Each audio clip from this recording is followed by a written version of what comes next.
Good morning, ladies and gentlemen, and welcome back. Our program will begin shortly. Please make your way inside the Commonwealth Ballroom and be seated.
As a courtesy to those around you, please take a moment to make sure your personal devices are on the silent setting.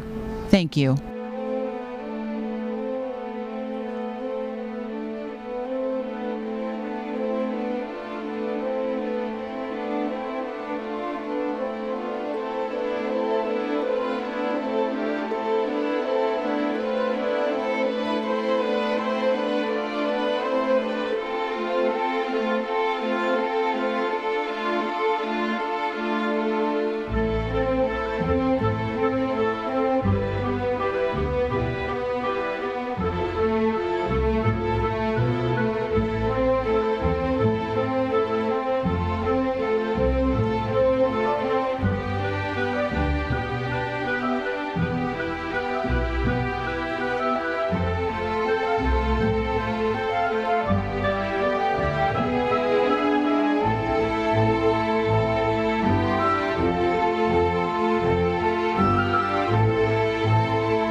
Ladies and gentlemen, please make your way to the ballroom. The program will begin momentarily.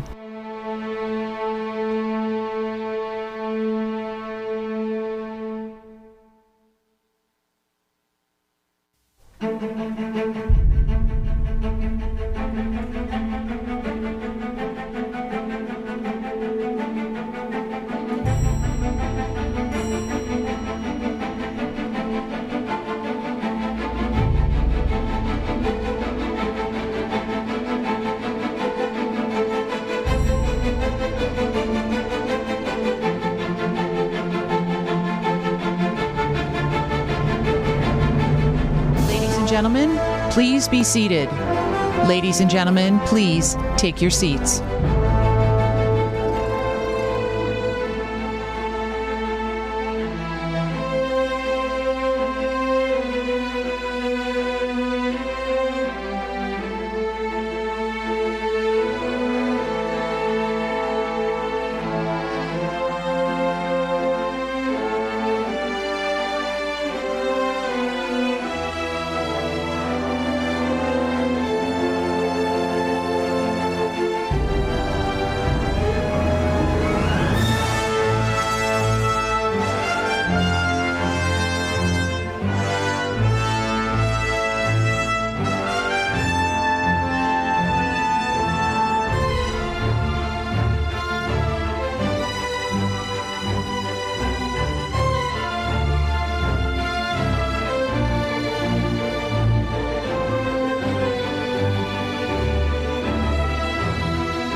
Ladies and gentlemen, the program begins now.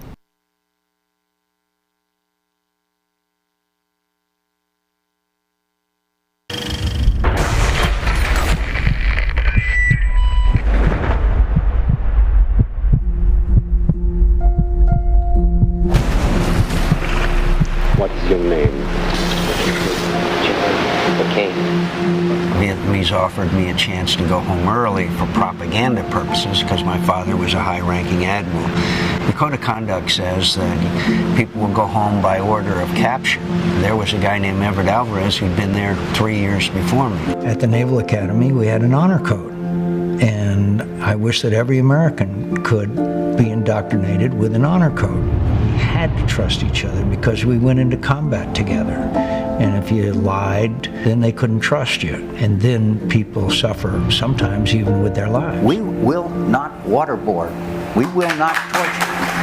We've got to respect the human rights and advocate for the rights of people like all these young women throughout the Middle East now that are being trafficked. We've got to speak out for them. And I call on all Americans, as I have often in this campaign, to not despair of our present difficulties, but to believe always in the promise and greatness of America.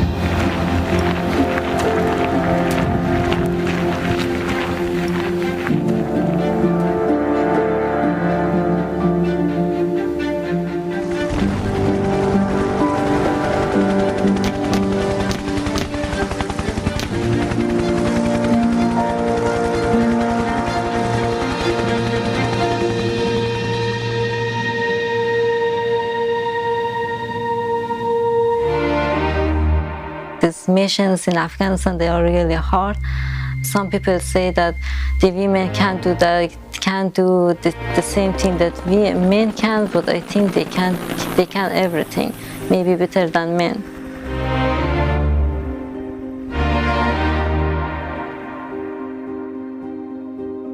It is time to bring our forces home. The Taliban launched its offensive when U.S. and allied forces began their withdrawal from the country. The Taliban announced their new interim government, including one of the world's most notorious terrorists. Warnings earlier in the week, Asher, from UNICEF that atrocities against children are now growing day by day. The Taliban says it'll work to uphold Sharia law as the new government interprets it. None of the decision makers will be women. Will half of Afghanistan's population be able to study and to work freely?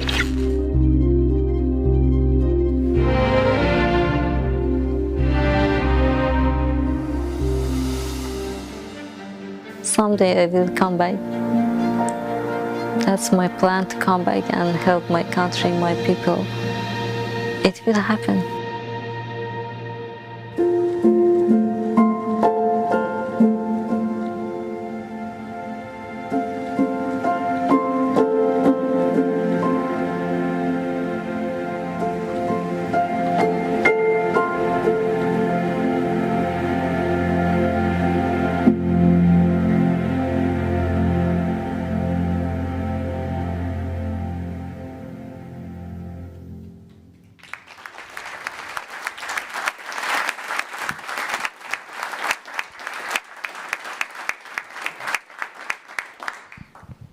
Good morning, everybody. It's my honor to introduce Mrs. Cindy McCain.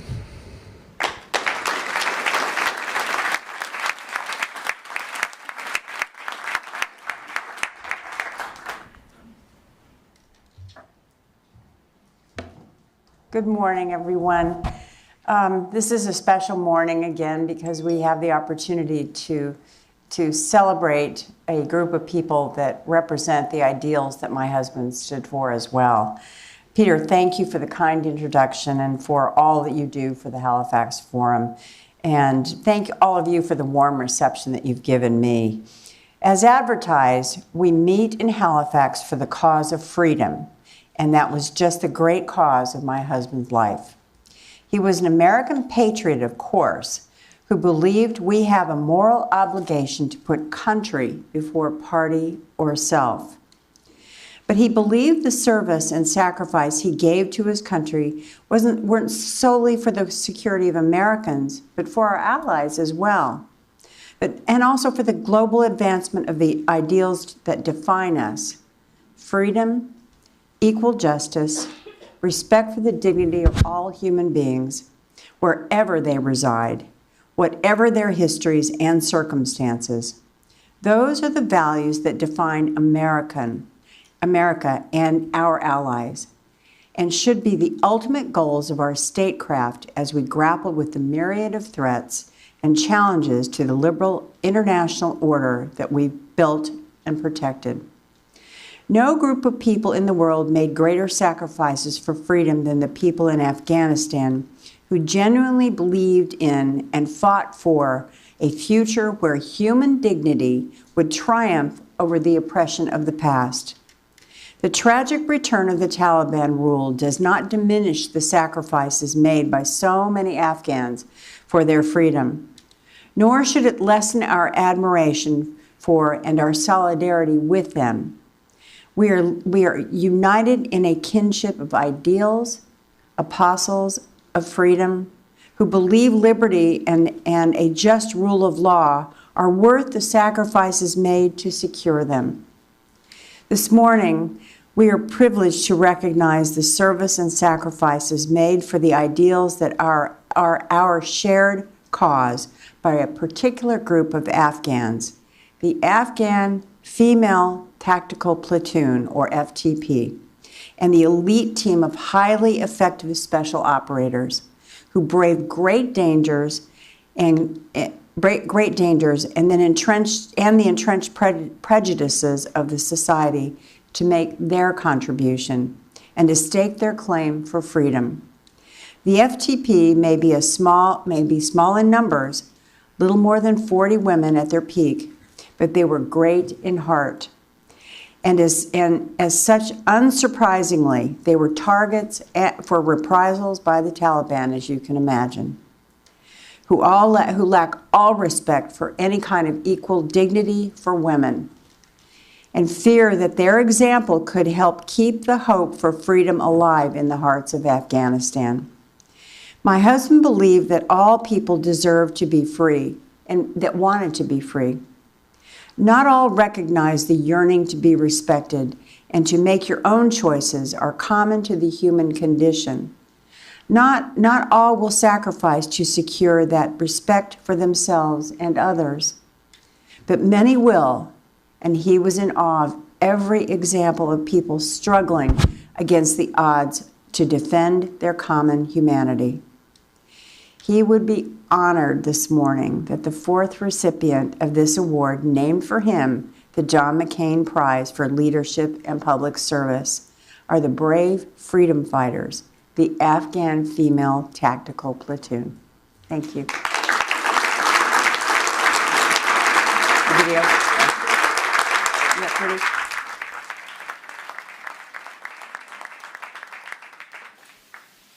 I humbly accept this award on behalf of all members of the FTP. We are truly honored. The members of my platoon fought bravely for freedom, for democracy, for women's rights, and for all the people of Afghanistan. I would like to thank Mrs. Kennedy McCain and the late Senator John McCain, who this award is named for. It is my wish that the men, and especially the women of Afghanistan, have this same idol. I would also like to thank my sisters from the cultural support team who fought alongside us and fought to bring us to the United States to continue our fight for our people.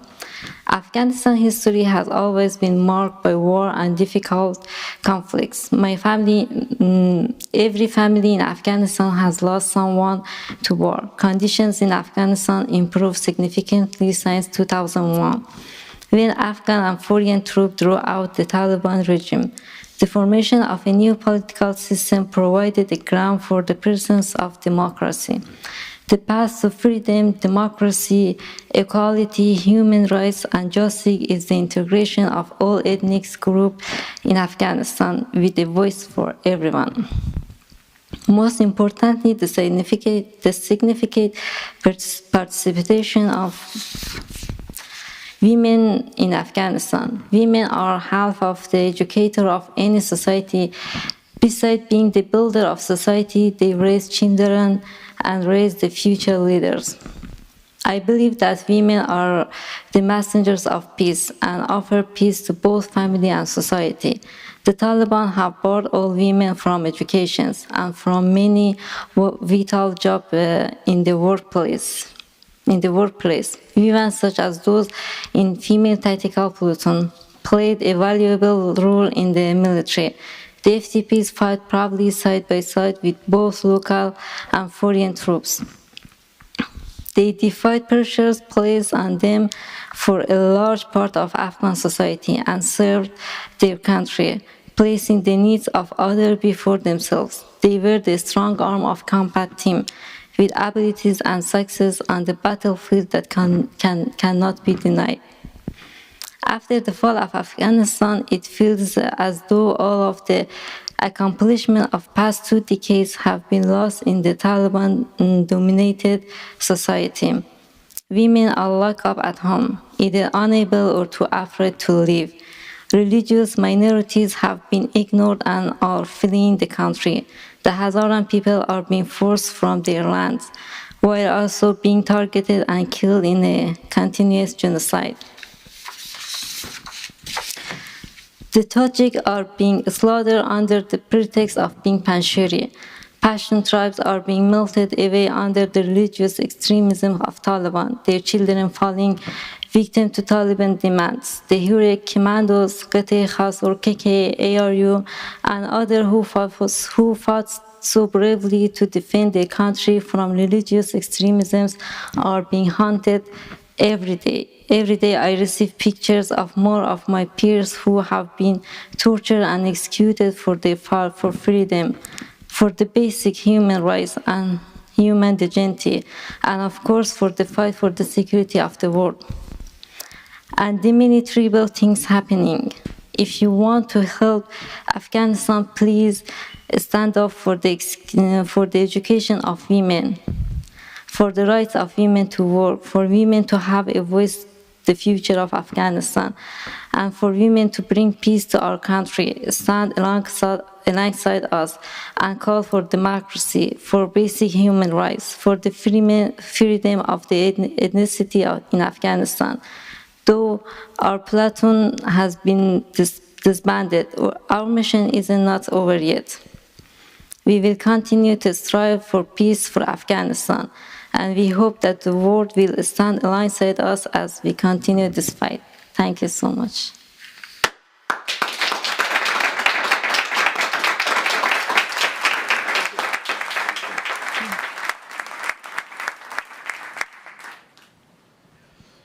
Thank you, Cindy. We're going to just do a quick set change, and while they do that, let me just make a couple of housekeeping announcements. Number one, it is cold in here, and that is on purpose. We are, as I said yesterday, pumping in fresh air into the room, and so it is a little chilly during the break. If you want to get your coat, you're welcome to. The other thing is we are going to operate, gentlemen, on time this day. So while yesterday the agenda was a little bit off due to a few unforeseen circumstances, today the agenda will be absolutely accurate. And that's all I've got. And we are, I think, just waiting for we're good to go? Okay, and we're good to go. So if everybody just stay in their seats, talk to your friends and neighbors, and we will be starting the show with another short film. Thanks, everybody.